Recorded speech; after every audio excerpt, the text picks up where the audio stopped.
All right, folks, let's figure out how do muscles get shorter. And that's going to be helping us using the sliding filament theory. So let's orient ourselves. We know we have muscle fibers. Those muscle fibers are made up of bundles of myofibrils, and those myofibrils are made up of repeating sarcomeres. And each sarcomere has myofilaments, which are going to be myosin and actin.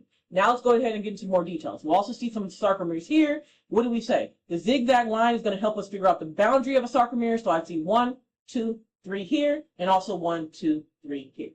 Before we get into the sliding filament theory, we have to get more details about those myofilaments. So myosin is going to be a thick filament. So you see the purple here going across, that's going to be a thick filament. And we can just write it this way. And you'll notice that they're anchored to the actual sarcomere. We'll write a couple of these first. Boom, and boom, boom, and boom. So this myosin or thick filament is going to be anchored to the center of the sarcomere.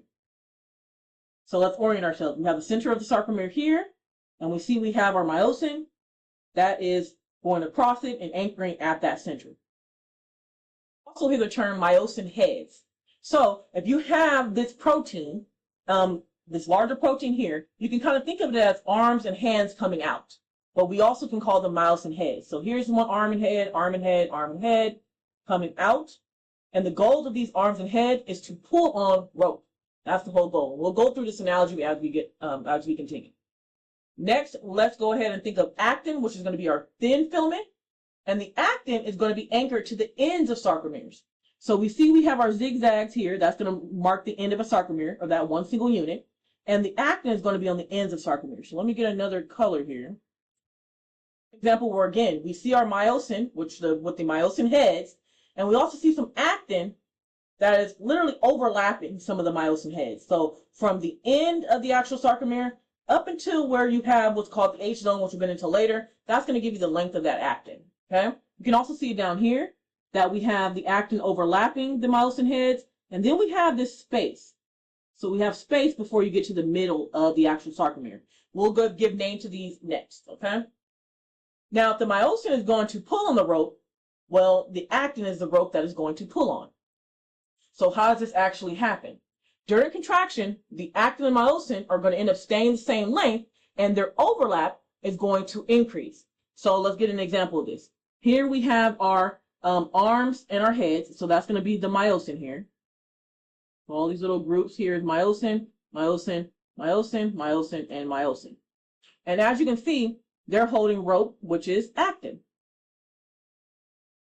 That's going to be actin. Now, what's going to happen? What's going to happen is the myosin heads are going to pull on the rope, the actin. And what they're doing is pulling it towards the middle of the actual sarcomere. So again, this actin is going to get pulled towards the middle. This actin is going to get pulled towards the middle. But let's go ahead and figure our boundaries for each of these sarcomeres. Let's get some boundaries in here. Because remember, we said that the actins are going to represent the end of the actual sarcomere. So if this is actin here, this would be the end here. Then we also have an ending here, here, and here. So I have like 1, 2, 3 sarcomeres. And as you can see, I have 1, 2, 3 sarcomeres in this image as well. And so these images kind of go hand in hand. Let's go ahead and continue with our understanding. So if these are all myosin, and we're going to focus on the sarcomeres in the middle, and they're all holding actin, we already know there's some type of a little bit of overlap between myosin and actin, even from my little graphic here. I have my myosin heads, but we also have some actin and myosin overlapping to one another. So when they're starting off, they're going to have a certain amount of overlap. And as you actually have a contraction or shortening of the actual muscle, guess what? The actin is going to get pulled towards the middle of the actual sarcomere. So you're going to have actin pulled here. Put a color. Actin pulling towards the middle of the sarcomere. And that's going to give you a lot of, in this analogy, rope. So you see a lot of slack here, a lot of slack here. But what also do we notice? Let's look at our boundaries again. Boundaries here and here. Definitely smaller. So what's going to happen is, as you increase the overlap, you see our overlap here, you increase the overlap of actin and myosin, and you go towards the middle of that sarcomere, you're going to create that excess slack. And then what's going to happen? The sarcomere is going to shorten. So the actin and the myosin are the same length, But as they continue to overlap and that overlap continues to increase, the sarcomere shortens. And that's how you end up getting the contraction. Now, how do we get the name sliding filament theory? Well, that just means that the actin is going to slide in towards the middle of the actual sarcomere. Okay? So let's go ahead and look at this on the actual real cells here, or the microscopic versions. We have our sarcomeres. Let's focus on one. So I'm going to focus on this sarcomere here. We have the middle of the sarcomere. We have our myosin. We have our actin. And as you can see, we do have some overlap with the myosin and actin. But when we have a contraction, that overlap is going to increase.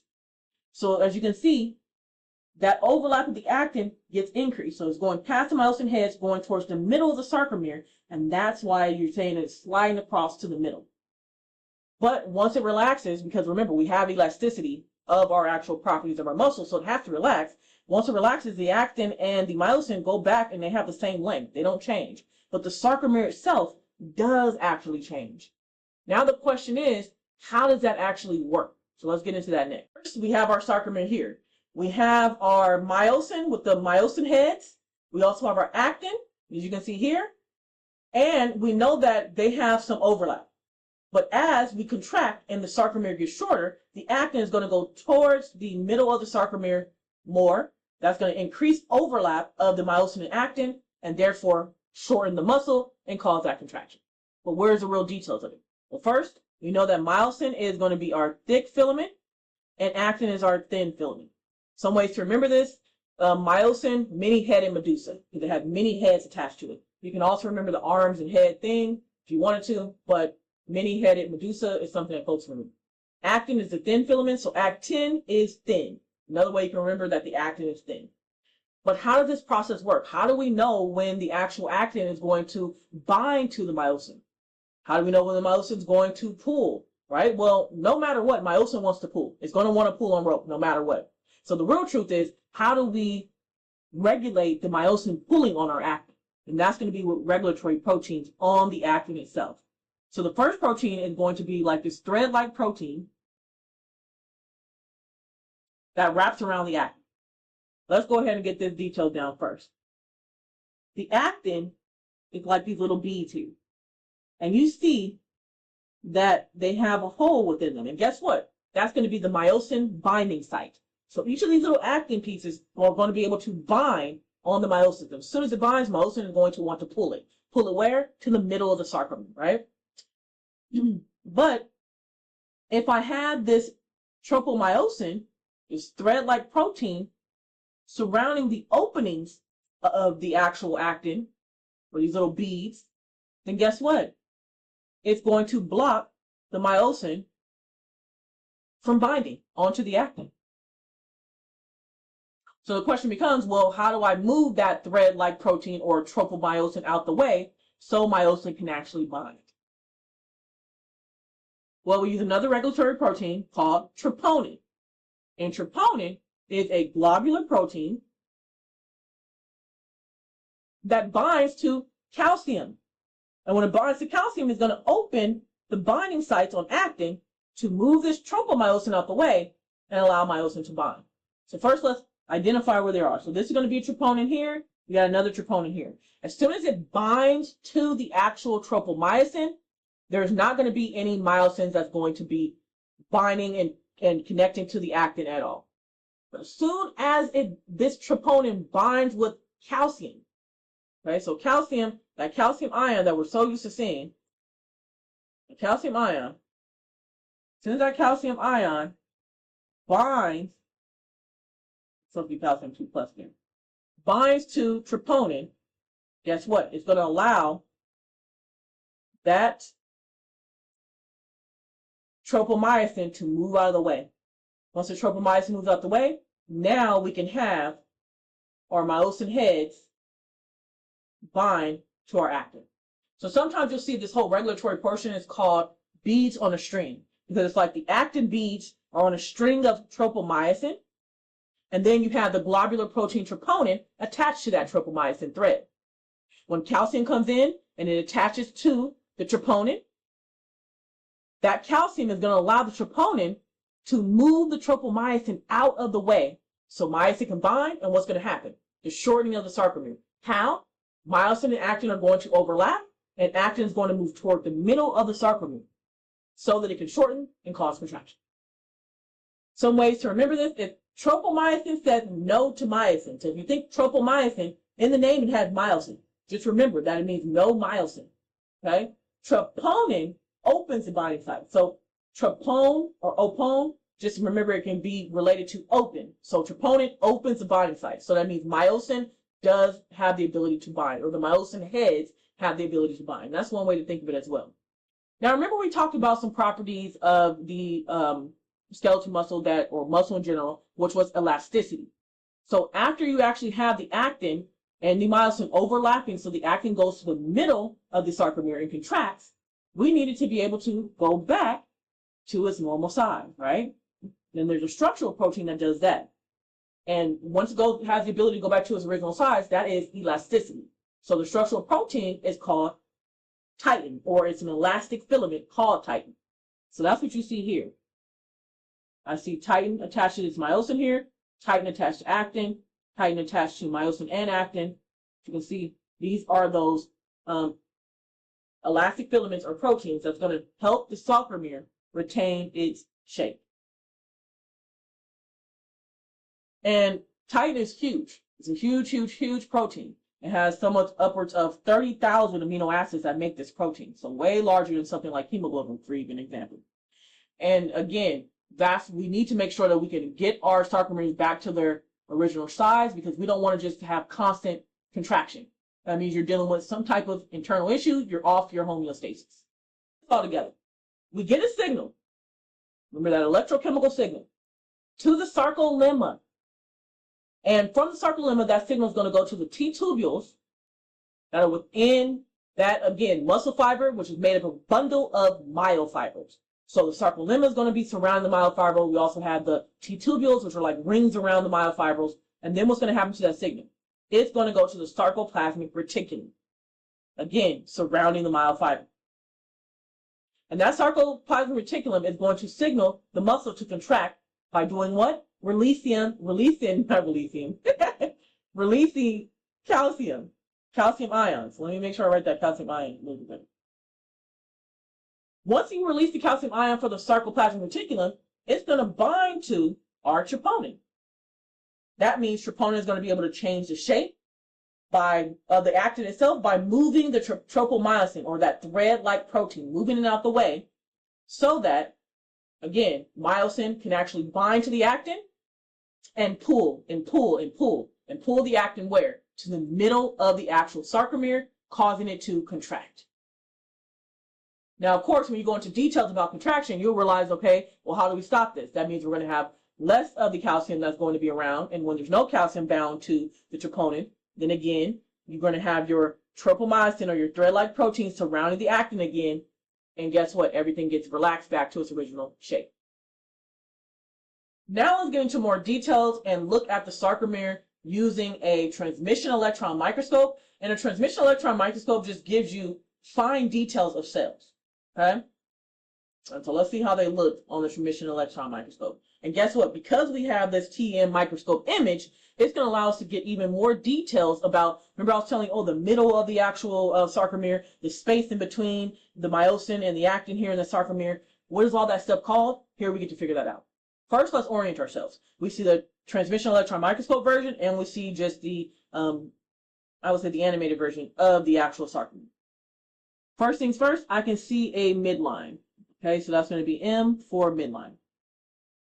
So the M line is going to be a myomesin protein that anchors the myosin. So the midline is going to anchor the myosin. As you can see, we have the myosin going across. So we can even write out what the myosin looks like here. So we have myosin, and we also have actin here. We also have our titin here. Again, that elastic filament. And so that's what we know so far. All right, then let's think about the ends of our actual sarcomere. So remember, we said these zigzag portions are the ends of a sarcomere, and we get to call them the Z disc. Just like Z is at the end of the alphabet, then you can see that these Zigzag lines are, again, going to be the end of a sarcomere. Sometimes you can also remember Z-disc because you have a Z-shaped zigzag pattern on this kind of like sarcomere here, okay? What else do we see? We do see that we have, on the transmission electron microscope, areas that are light and areas that are darker. Remember, the sarcomeres give us the appearance of striations for skeletal muscle. Let's go ahead and give names to the light and dark regions. So if I was looking at the light and dark regions on this little visual here, I would say this will be my light region. This here would be my dark region. So the I band is going to represent the light band.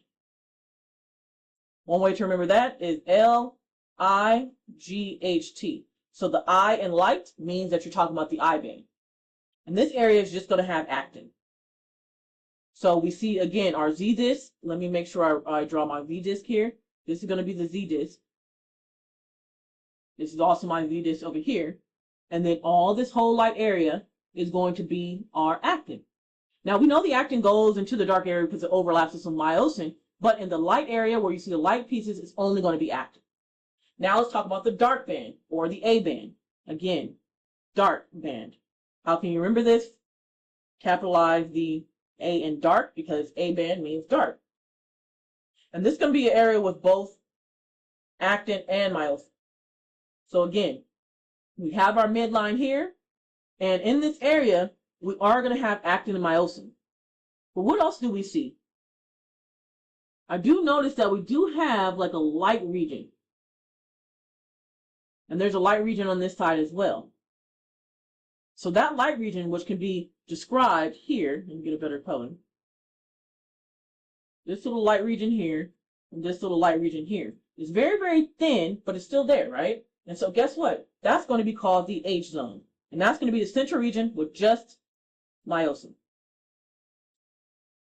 And hele means bright in Greek, so that's the reason why they call it the H zone. It's like a bright zone. Now let's think about it. The Z-disc, this is what we're going to get into details on. What happens to each of these components during that muscle contraction? Let's talk about that. Now, just as a review, muscle fiber is made up of bundles of myofibrils, which are surrounded by the sarcolemma. That sarcolemma is going to get a signal for the muscle to contract, and it wants to put that signal deeper down into the muscle fiber. So they use T-tubules and also surrounding, like a little ring surrounding the myofibrils as well, to continue to move that signal. And those T-tubules are going to send that signal to the sarcoplasmic reticulum, which is going to release calcium. That calcium is going to bind to troponin, and that troponin is going to move that tropomyosin out of the way so the myosin heads can then attach to actin and pull and pull and pull. And what is the goal? The goal is to pull this actin towards the middle or the center of the sarcomere. And that's what a contraction is all about. Now, of course, once calcium is off of the troponin, then again, there's not going to be that thread of tropomyosin is going to be right back on the actin. And guess what? No binding of myosin, the overall sarcomere is going to go back to its original shape. So let's look at each piece and think about what happens when you do have that general contraction. Now, first, the Z-disc. So we have our Z-disc here. Let me go ahead and erase all this. But before I erase it, let me make sure we remember that this is the H zone. So what you have to know is Z-disc, titin or elastic filament, myofilament or myosin, actin, H zone, M line. That's going to be the main things. I band, A band, which is dark. You can also say I band here, A band, which is dark in the middle. So just those details that you want to remember too. Let me erase all this so I can make it easier for us to understand what happens during contraction with each of these pieces. And this is extra information, but why not? So first things first, let's go ahead and talk about the Z-disc. So here's our Z-disc here, another Z-disc over here, but we're going to focus on the one down here to make it easier to be able to see. So here's our zigzag or our Z-disc. Okay. Now we know the actin is going to anchor the Z-disc, right? So what happens to the Z-disc overall? Do you think it's going to change or will it stay the same? Well, let's think about it. It's going to anchor actin, and actin is going to slide over the myosin creating more overlap as it goes towards the midline or M line, okay? And that's where the contraction is going to be. But it doesn't really change the size of the Z discs themselves. They're still going to be the same. It just helps the actin get closer to the midline, but the Z disc does not change size. So when it comes to Z disc, again, doesn't change during contraction. Now let's look at the middle or the M line. As you can see here, the question is, does this M line change during contraction? Well, remember, contraction is going to be when the actin and the myosin are going, well, the myosin is going to pull the actin, allowing more overlap, and the actin is going to go towards the middle of the actual sarcomere. So if you're just going towards the middle has nothing to do with the actual size of the sarcomere changing. So again, this doesn't change. Now let's think of the I band. All right, the I band, which we see here, all this little light area, I'm going to just do a little squiggly of it. That's going to be the I band. The question is, during contraction, will this I band change its size? Will it get longer? Will it get shorter? What's going to happen? Well, remember, the I band is mainly made of what? Actin. It's just made of actin. So the goal is when you're doing contraction, the actin is going to slide over the myosin heads, and they're continually pulling the actin towards that midline. So because of that, the I band will shorten during contraction. We'll just say it does shorten. And it'll go back to its original size due to elastin, and once there is no calcium to keep on binding the troponin. But as that actin moves to the middle, the more overlap between myosin and actin, the shorter that I band will get. Now let's move on to the A band. Will the A band shorten? First, let's identify the A band. The A band is going to be the darker portion here. We already said this is the I band. This is going to be the A band. We can look at it here as well. This is the A band. Again, it has both actin and myosin. It has the midline, and it has the H zone within it. Okay? Now, what's the question that we have to ask ourselves? Is this going to shorten? Well, let's think about it. Yes, we're going to have the actin and myosin are going to slide over one another, sliding filament theory, so the actin can go to the midline, right? And you're going to have more overlap of the actin and myosin. That is true. But that's also just going to make the A band darker, because it's really defined by myosin itself. It's not really defined by actin. Actin is going to move towards the midline, but the A band is dark, mainly because you have a lot of that thicker filament, which is going to be our myosin, right? And just because you have actin overlapping towards the midline, the A band is not going to really have any change. No change to the A band. Now let's talk about our last little piece, which is going to be the H zone. Now the H zone, we saw before, is basically that space that's in between. You see it here. It's like very, very light on the other side, but it's basically illuminated here. You see the H zone here, H zone here. This whole thing is the H zone. So I would say I'm going to circle the H zone here, circle the H zone here. The question is, does it change as contraction occurs? Well, let's think about it. The H zone is going to mainly be made up of myosin. Okay, it's that center region. And we know the M line is going to anchor the myosin. And that's how we kind of get that like brightness in the middle where that H zone is. But as the muscle contracts, the actin is going to be sliding over the myosin because the myosin is pulling it. And the actin is going to be moving towards the middle. And if the actin is moving towards the middle, that means you're going to have more actin in these little areas. So the H zone is actually going to get shorter, smaller and smaller and smaller. So this little brightness here will get smaller and smaller until it completely disappears, because the actin has reached the middle of the sarcomere. Does that make sense? So again, this H zone area is going to get smaller and smaller and smaller until it completely disappears, because now it's going to be fully dark there. So yes, this does get shorter until it disappears and no longer exists, because the actin is going towards the middle of the actual sarcomere. All right.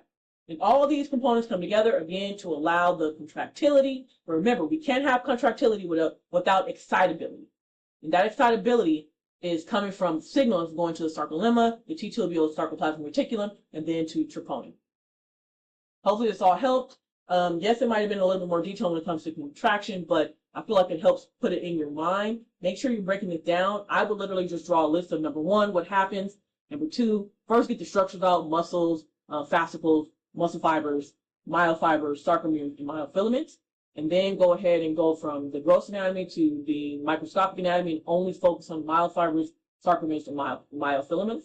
Then I recommend that you start just putting everything in list. Number one, what happens with the sarcolemma? How does it move its signal? Goes to the T-tubule. Then the T-tubules goes to the sarcoplasmic reticulum. The sarcoplasmic reticulum goes to what, right? In order to be able to answer those questions, you have to know the microscopic anatomy of myosin and actin and some of those regulatory proteins and also the titin or elastic filament. Okay, folks? So organize yourself the best you can. Hopefully this helped, and I'll see you in the next video.